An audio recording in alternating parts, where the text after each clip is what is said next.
Έδωσε τη ζωή του, έφυγε από το γραφείο του και ήρθε εκεί. Παρά τις δυσκολίες που αντιμετωπίζει ο ελληνισμός, γιατί Κύπρος και Ελλάδα είναι το ίδιο πράγμα, ο Δήμος Λεμεσού, πώς βλέπει το μέλλον του? Το βλέπουμε ευίωνο, πολύ ελπιδοφόρο και βρισκόμαστε αυτή τη στιγμή σε έναν ωραιότατο σημείο της πόλης, η Μαρίνα Λεμεσού, που έχει δώσει άλλη ζωή στην πόλη, έχει δώσει ελπίδα, γιατί εδώ αρκετοί καταλήγουν εδώ, πάρα πολλοί από την Ανατολή, από τις αραβικές χώρες, άλλοι μεγιστάνες φέρνουν τα μαπόρια τους και δίνει ζωή πάρα πολύ στην πόλη.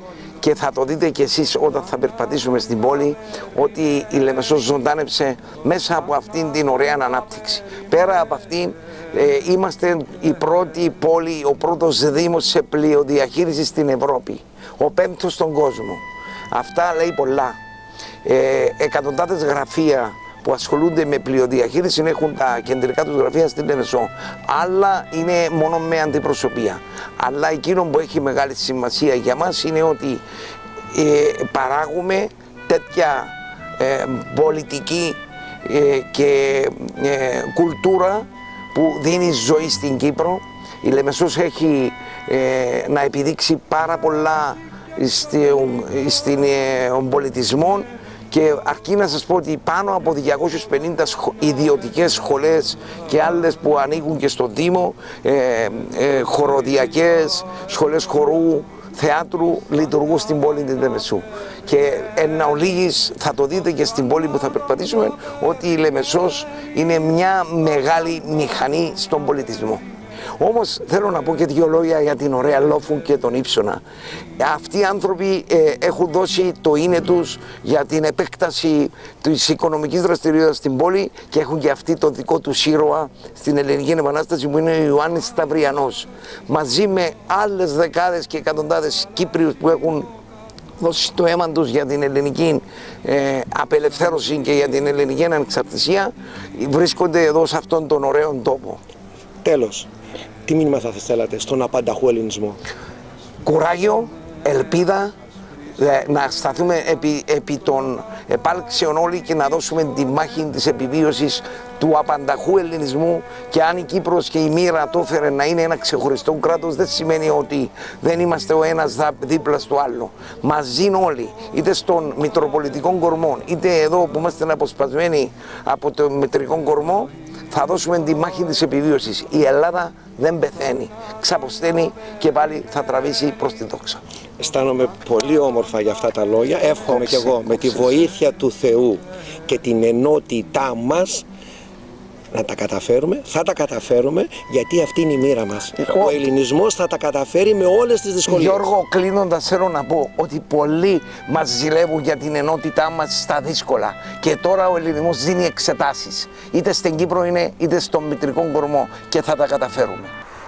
Παίρνοντας μια πάσα ποδοσφαιρική, θα λέγαμε, από τα λεγόμενα του Αντιδημάρχου Λεμεσού, κυρίου Σάβα Στούπα, ότι η Λόφου είναι ένας πανέμορφος τόπος και οι Λοφιώτες, παύλα Υψωνιάτες, ωραιότατοι άνθρωποι, οι οποίοι έχουν προσφέρει πολλά στην ανάπτυξη της Λεμεσού, εμείς θα κάνουμε μια στάση για διαμονή και ανάκτηση δυνάμεων εδώ στη Λεμεσό και στο υπέροχο ξενοδοχείο Πεύκος, και μετά συνεχίζουμε το διπορικό μας να πάμε να γνωρίσουμε αυτόν τον ωραίο τόπο, τη Λόφου, και τους ωραίους ανθρώπους στον Ύψωνα, και τέλος τους ωραίους παλέμαχους ποδοσφαιριστές του Δήμου Ύψωνα.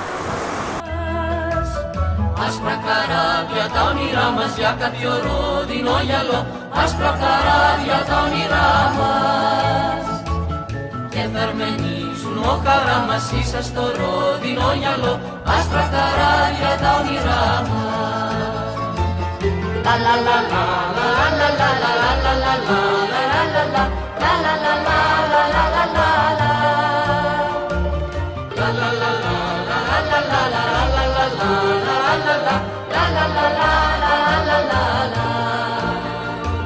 Κι από ψηλά θα μας φωτίζει το φεγγαράκι το χλωμό, κι από ψηλά θα μας φωτίζει, Γεια σας, καλώς ορίσατε κύριε Γιώργο. Κύριε Άντρη μου, Στο ξενοδοχείο μας. σας ευχαριστώ πολύ. Χαίρομαι που σας ξαναβλέπω στην υπέροχη Λεμεσό, στην ωραία Κύπρο. Ευχαριστώ πάρα πολύ. Και βέβαια στο ωραιότατο ξενοδοχείο με τους ωραιότατους ανθρώπους. Ακριβώς, αυτό είναι. Πεύκος. Ευχαριστώ.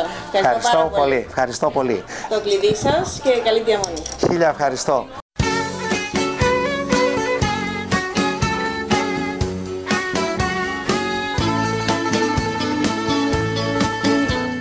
Κύπρος σημαίνει ήθη, έθιμα, παραδόσεις. Κύπρος σημαίνει ελληνικός πολιτισμός. Τώρα θα πάμε να γνωρίσουμε ένα καταπληκτικό παραδοσιακό χωριό, τη Λόφου, με ωραίους ανθρώπους που θα μάθουμε πολλά από αυτούς.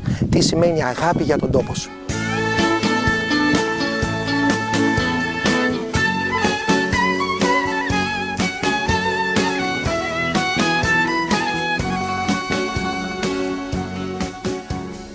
Χάρα στον Έλληνα που Έλληνο ξεχνά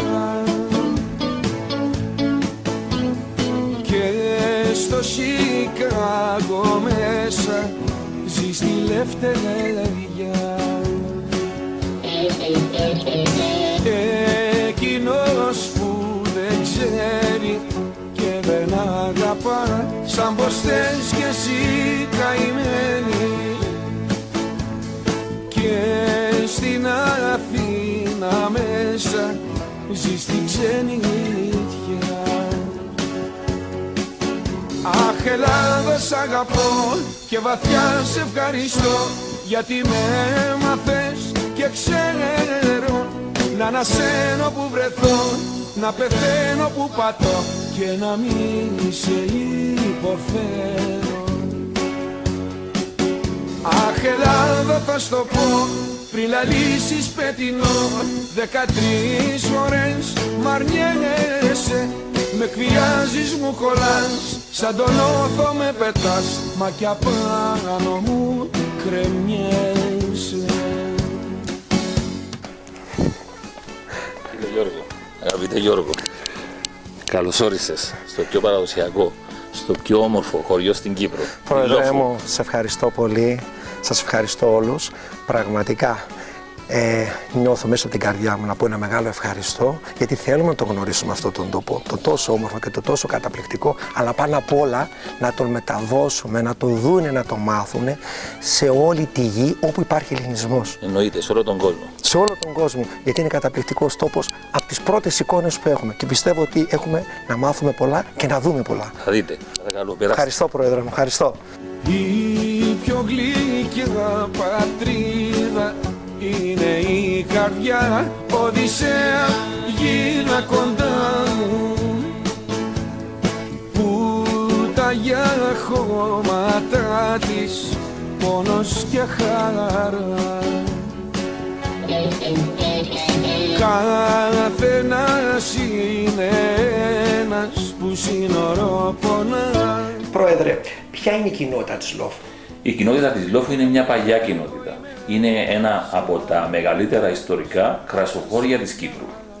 Πόσους κατοίκους μόνιμους έχει? Αυτή τη στιγμή έχουμε γύρω στους 150 μόνιμους κατοίκους. Μιλάμε για χειμερινή περίοδο. Και το χειμώνα και το καλοκαίρι. Φυσικά το καλοκαίρι οι κάτοικοι πολλαπλασιάζονται επειδή έχουν πάρα πολλές παραθεριστικές κατοικίες. Ο επισκέπτης από όλα τα μέρη του κόσμου, όταν έρθει εδώ στη Λόφου, τι θα βρει? Τι είναι αυτό που θα τον κεντρήσει το ενδιαφέρον για να ξαναέρθει? Ο κάθε επισκέπτης τι θα δει στην κοινότητά μας? Καταρχήν θα περιηγηθεί σε ένα από τα πιο παραδοσιακά χωριά στην Κύπρο. Έχει την ευκαιρία να προσκυνήσει στην εκκλησία μας, στην Παναγία μας, τη Χρυσολοφίδισσα, η οποία είναι αφιερωμένη στον Ευαγγελισμό της Θεοτόκου, με τις ωραιότατες αγιογραφίες της, του γνωστού αγιογράφου Όρθων Αγιαβόπουλου, ο οποίος ήταν Ελλαδίτης και φιλοτέχνησε, αγιογράφησε την εκκλησία μας γύρω στο 1915 με 1920. Ο ίδιος αγιογράφος έχει αγιογραφήσει πάρα πολλές εκκλησίες στη γύρω περιοχή, αλλά μόνο στη Λόφου διασώζονται οι αγιογραφίες του. Ο κάθε επισκέπτης με την παρέα του θα μπορεί να περιτριγήσει στα στενά λιθόστρωτα δρομάκια του χωριού με την παρέα του, να καταλύσει σε μια από τις υπέροχες ταβέρνες, εστιατόρια μας, όπου προσφέρουν ωραιότατα φαγητά, παραδοσιακών κυπριακών φαγητών, κυπριακούς μεζέδες, να γλεντήσει με την παρέα του. Πρέπει να αναφέρω ότι στο χωριό φιλοξενούν εκατοντάδες επισκέπτες εβδομαδιαίως, είτε από μόνοι τους είτε οργανωμένοι μέσω τουριστικών γραφείων.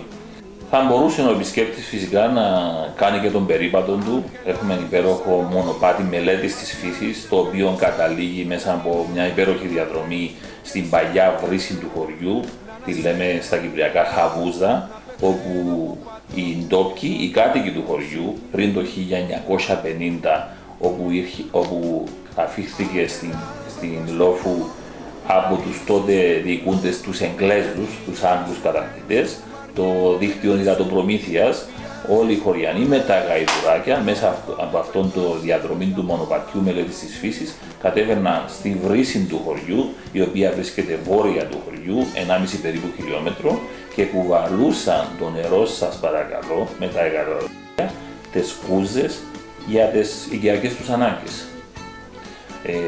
Η παλιά Χαβούζα υπάρχει ακόμα, υπάρχει νερό, το οποίο όμως αυτή την εποχή δεν είναι πόσιμο. Πώς θα ήθελες να δεις εσύ και τα υπόλοιπα μέλη του Κοινοτικού Συμβουλίου μελλοντικά αυτόν τον τόπο? Η κυβέρνηση, οι κρατικές υπηρεσίες, ο Κυπριακός Οργανισμός Τουρισμού είναι πάντοτε άρρωγοι σε οποιοδήποτε αίτημα αιτηθούμε προς αυτούς. Αλλά πρέπει με τις υπηρεσίες να είσαι όσο πιο διεκδικητικός μπορείς να είσαι. Ή αλλιώς, όπως λέμε στην Κύπρο, άμα δεν ζητήσει το μωρό γάλα από τη μάμα του, δεν θα του δώσει. Τελειώνοντας, Πρόεδρε μου, και αφού σε ευχαριστήσουμε για όλα όσα έκανες για εμάς, για να γίνει αυτή η εκπομπή, τι θα ήθελες να πεις στον απανταχού ελληνισμό όσον αφορά τη Λόφου? Τι πρόσκληση θα ήθελες να τους κάνεις? Εγώ προσκαλώ όλον τον κόσμο, εκ μέρους της κοινότητας Λόφου, να επιστρέψει στις ρίζες, στην παράδοση, στον πολιτισμό, στον ελληνισμό. Εμείς καλλιεργούμε το πνεύμα και του πολιτισμού και του ελληνισμού στη Λόφου μας. Η Λόφου ήταν ανέκαθεν ένα ελληνικό χωριό. Αν και στην περιοχή υπάρχουν χωριά τα οποία κατοικούνταν και από Τούρκους. Η Λόφου έμεινε πάντα ελληνικό χωριό. Τους καλώ όλους να έρθουν να γνωρίσουν την παράδοση, να περπατήσουν στα στενά λιθοστρωματρομάκια μας, να δουν την παραδοσιακή αρχιτεκτονική μας, να ζήσουν έστω και για λίγο και για λίγες ώρες όταν μας επισκεφτούν τα ήθη και τα έθιμά μας. Πρόεδρε, σε ευχαριστώ πάρα πολύ.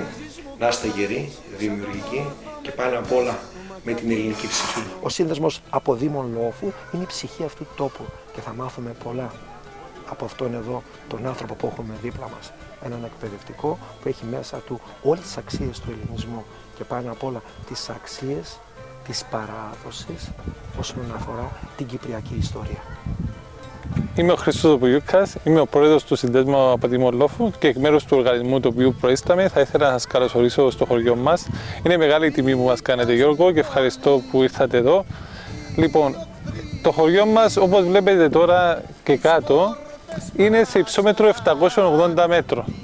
Αν δείτε κάτω, φαίνεται η πόλη της Λεμεσού, στα νότια, το φράγμα του Κούρη, που είναι το μεγαλύτερο φράγμα της Κύπρου, το οποίο ιδρύθηκε τη δεκαετία του 90, και ευθεία κάτω είναι το ακροτήρι με την αλική του. Είναι μία από τις δύο αλικές της Κύπρου, η άλλη είναι η αλική της επαρχίας Λάρνακος και είναι το νεοτιότερο σημείο της Κύπρου.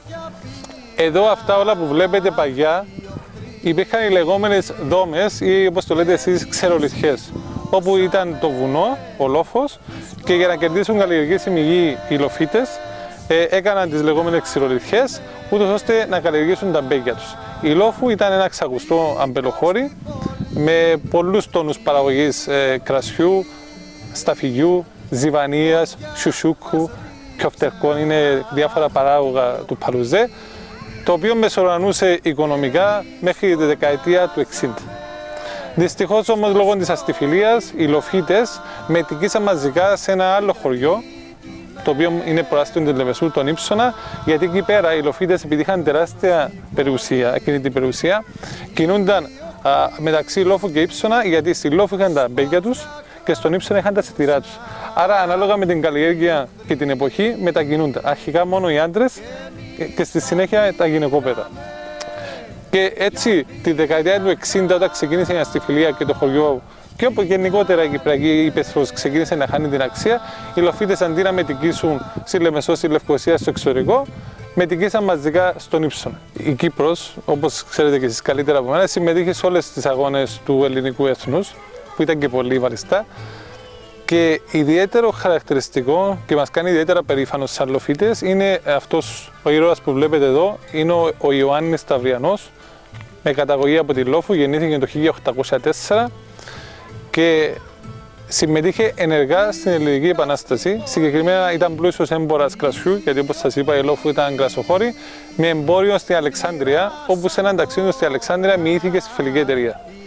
Ασπαζόμενο λοιπόν τη φιλική εταιρεία, αποφάσισε να συμμετάχει ενεργά στην Ελληνική Επανάσταση, έτσι να βλώσει έναν καράβι, πήρε ακόμα 5 μίσους και πήγε στην Ελληνική Επανάσταση και κατετάγηκε αρχικά στο μπουλούκι του καπετάν Τζόρτσι του Κύπριου. Και συμμετείχε σε πολλές μάχες.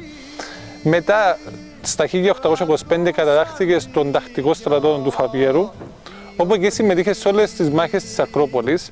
Και αυτό που τον κάνει ίσως τον πλέον ξεχωριστόν Κύπριο αγωνιστή του 1821 είναι ότι άφησε απομνημονεύματα.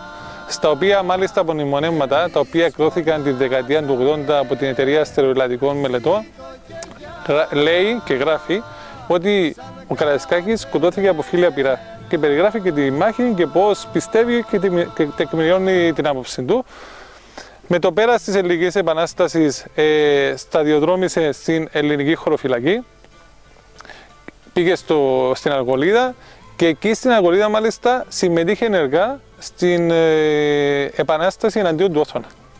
Ήταν γνωστός αντιοθωνικός ο Ιωάννης Σταυριανός, συμμετείχε ενεργά και μετά αφού συνταξιοδοτήθηκε ξανασχολήθηκε με το εμπόριο, γιατί το είχε το μικρόβιο και πρόδευσε ακόμα και όταν ήταν σε μεγάλο ηλικία, γιατί πέθανε αργά το 1887 και τάφηκε, και δεν είναι τυχαίο που τάφηκε στο πρώτο νεκροταφείο Αθηνών, που εντάξει εσείς ξέρετε καλύτερα με ένα ποιοι τάφονται, και ο σύνδεσμος από Δήμο Λόφου με τον τότε πρόεδρο το φίλο τον Άγγελο τον Θεδόρου στα 1993 έκανε μια μεγάλη προσπάθεια και τα οστά του ήρωα μας από το πρώτο νεκροταφείο Αθηνών μετακινήθηκαν εδώ, σε αυτό το οστεοφυλάκιο, και τον Νοέμβριο του 1993 ο τότε πρόεδρος της Κυπριακής Δημοκρατίας, ο Γλάφκος ο Κληρής, ήρθε εδώ, είναι και μια πολύ όμορφη και σεμνή τελετή και τιμήσαμε τον ήρωα του χωριού μας. Πέραν του Ιωάννη Σταυριανού, που σας ανάφερα πριν Γιώργο,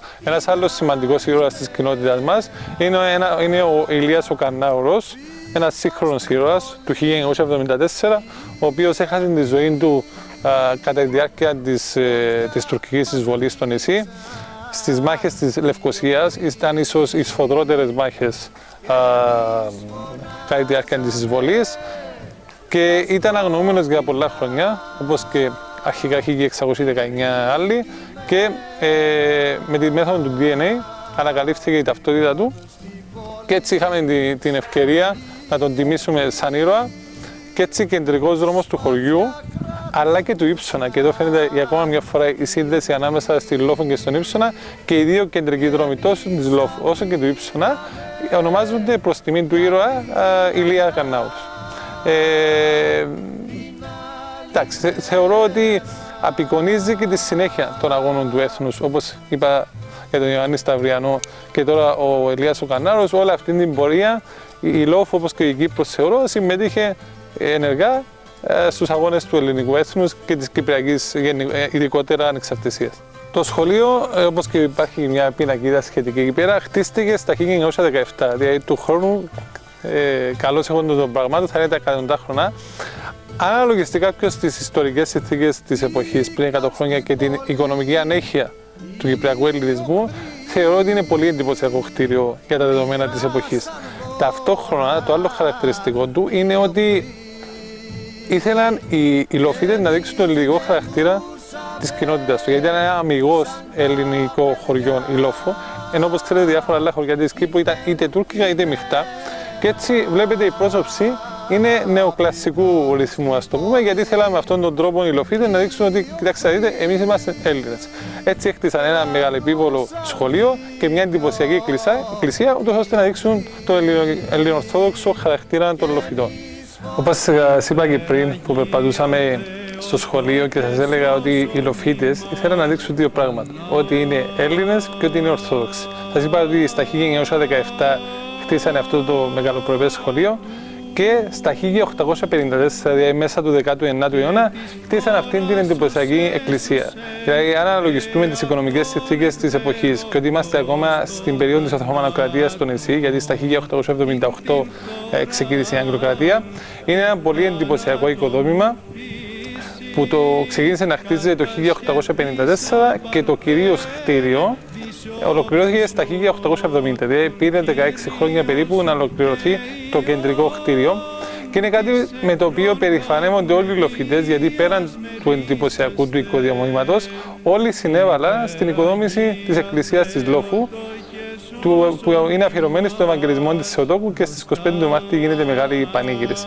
Λοιπόν, όλοι οι Λοφίτες συνέβαλαν στο χτίσιμο της εκκλησίας. Πώς? Ήταν ο ιερέας ο αρχηγός της αποστολής, ας το πούμε.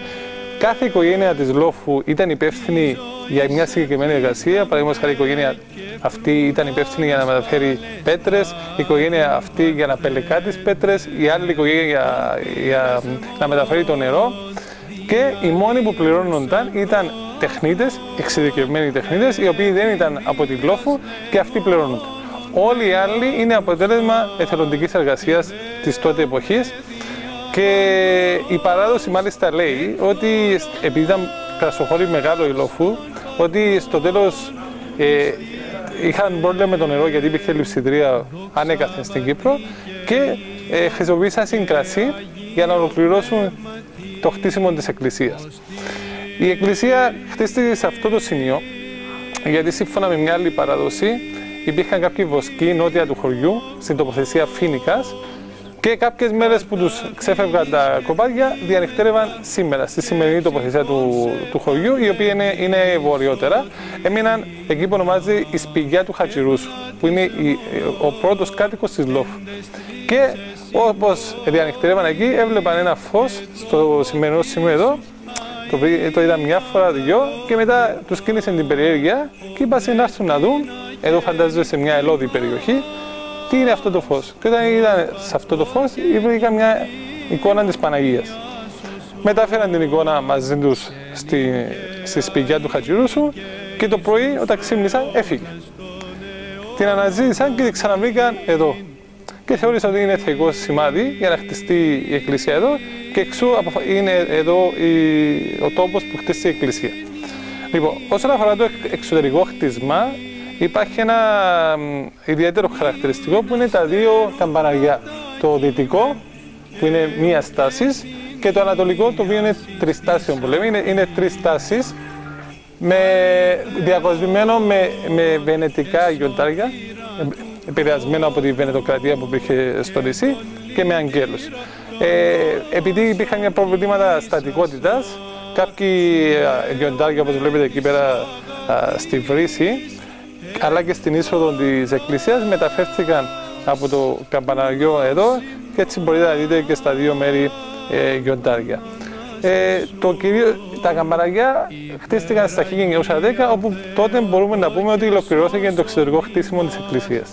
Θεωρώ ότι όσο εντυπωσιακό είναι το εξωτερικό χτίσμα, είναι τουλάχιστον εξίσου εντυπωσιακό και το εσωτερικό χτίσμα, πάλι αναλογιζόμενοι ότι είμαστε στα μέσα του 19ου αιώνα, αν και εσωτερικά έγιναν και κάποια πράγματα αρχές του 20ου αιώνα. Το εσωτερικό της εκκλησίας φέρει τη σφραγίδα δύο σπουδαίων καλλιτεχνών, εγώ τους χαρακτηρίζω, του Όθωνα του Γιαβόπουλου και του Ευτύχιου του Λεπτουργού.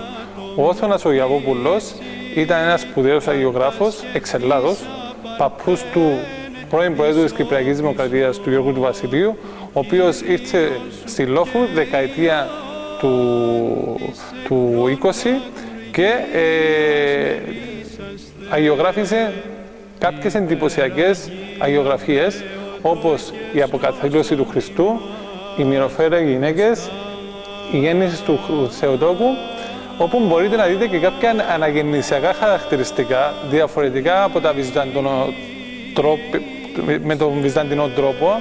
Δηλαδή βλέπετε πιο έντονα χρώματα, κόκκινο, πράσινο και ταυτόχρονα τα πρόσωπα είναι πιο ευτραφή σε σχέση με τα βυζαντινά που ήταν πιο λιγοδίαιτα. Και ο έναστρος ουρανός είναι πολύ εντυπωσιακός και ο έναστρος ουρανός. Ταυτόχρονα είναι και ο ευτύχιος λεπτουργός που έκανε αυτό το εντυπωσιακό ξυλόγλυπτο τέμπλο, τον Άββονα και γενικά οτιδήποτε υπήρχε. Ο ευτύχιος λεπτουργός ήταν από τη Λάρνακα, ήταν Κύπριος ο ευτύχιος λεπτουργός και έζησαν και αυτός όση περίοδο χρειαζόταν στο χωριό για να κάνει τα ξυλόγλυπτα έργα του. Ένα άλλο χαρακτηριστικό εσωτερικό της εκκλησίας που είναι εντυπωσιακό είναι ότι ο γυναικονίτης, που είναι ακριβώς μπροστά μας, μπορούσαν οι γυναίκες να μπουν στο γυναικονίτη από την εξωτερική πλευρά της εκκλησίας, δηλαδή υπήρχαν πόρτες εξωτερικά και μπαίναν μέσα και ήταν τόσο πλατή η τύχη που είχε εσωτερικές σκάλες και έβγαινε στο γυναικονίτη χωρίς να είναι θεατές από τον υπόλοιπο κόσμο της εκκλησίας και ειδικότερα φυσικά για τους άντρες, γιατί είναι μια περίοδος πιο συντηρητική. Εδώ που περπατούμε είναι καλό να πούμε για τα λιθόστρωτα του χωριού, γιατί είναι ακόμα ένα χαρακτηριστικό του χωριού και μάλιστα σε αυτό το λιθόστρωτο είναι ακόμα πιο χαρακτηριστικό γιατί μπορεί να δεις τις τάσεις της εποχής. Τι εννοώ? Πριν υπήρχε το παλιό το λιθόστρωτο. Με τη λεγόμενη ανάπτυξη, αστικοποίηση όπως θέλετε πείτε το, δημιουργήθηκε ένα άσφαλτος. Γύρω στη δεκαετία του 80 δημιουργήθηκε άσφαλτος και τότε θεωρείται μέτρο ανάπτυξης. Ότι φύγαμε από τις πέτρες και πήγαμε στα σύγχρονα υλικά.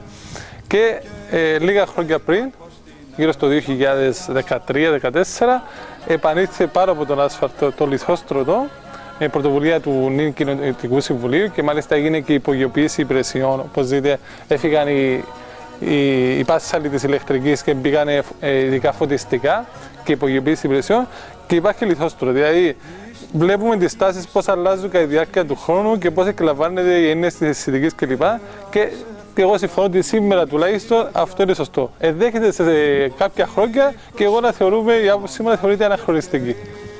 Η πέτρα κυριαρχεί γενικά τώρα στη Λόφου. Πέραν των δρόμων, ασφαλώς κυριαρχεί και στα σπίτια. Όπως βλέπετε, τα σπίτια είναι όλα με πέτρα. Από μια συγκεκριμένη τοποθεσία δυτικά του χωριού, η λεγόμενη πέτρα των Κιβίδων, η οποία είναι μια άσπρη πέτρα, γιατί αν πας στα πιο ορεινά αμμία, τον Κυπερούντα κλπ. Στα χωριά του Ρόδους είναι μαύρη η πέτρα και είναι χαρακτηριστικό γνώρισμα των σπιτιών της Λόφου, η πέτρα και το ξύλο. Μάλιστα τώρα, επειδή το Τμήμα Πολεοδομίας και Εγγύσεως, το Τμήμα Διατήρησης, έχει κηρύξει τον πυρήνα της Λόφους σαν διατηρηταίο, είναι υποχρεωτικό πλέον να υπάρχει πέτρα. Ακόμα και χτίσεις με τούβλο, είσαι υπόχρεος να το επενδύσεις με πέτρα. Και υπάρχουν δύο κατηγορίες σπιτιών. Τα λεγόμενα διατηρηταία, όπου στη θέση τους πριν είχαν οι λεγόμενες χαλοσπιτιές και κάνεις αίτηση στο Τμήμα Πολεοδομίας και Εγγύσεως, σου το κηρύσσει διατηρηταίο και το επαναφέρεις, το αναπαλαιώνεις όπως ήταν στην πρώτερα του μορφή. Και παίρνεις επιχορήγηση περίπου το 50% με οροφή της 90.000 ευρώ. Και έτσι η Λόφου έχει περίπου 160 κηρυγμένες διατηρητές οικοδομές, ο οποίος είναι ο μεγαλύτερος αριθμός παγκύπρια διατηρητών οικοδομών. Εξού και καταφέρνει και διατηρεί το χαρακτήρα. Αλλά ακόμη και αν δεν κηρύξεις διατηρητικό το χωριό και πας από μόνος σου να το αναπαλαιώσεις, υπάρχουν και πάλι πολεοδομικοί κανόνες, λιγότερο αυστηροί, αλλά και πάλι σε υπόχρεωνα τουλάχιστον εξωτερικά των σπιτιών να είναι πέτρα και ξύλο. Τα σπίτια στη Λόφου είχαν μια βασική αρχιτεκτονική. Συνήθως υπήρχαν τρία δωμάτια.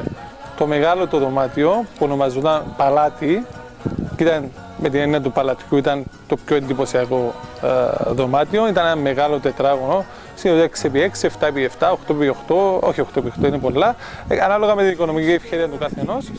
Και μετά υπήρχε ένα διπλανό δωμάτιο, το λεγόμενο μακρινάρι, επειδή ήταν στενόμακρο, και υπήρχαν και οι στάβλοι. Φυσικά υπήρχαν διάφορες παραλλαγές, αλλά κυρίως ήταν αυτά. Εντός πολλούνται πάσης φύσεως υλικά.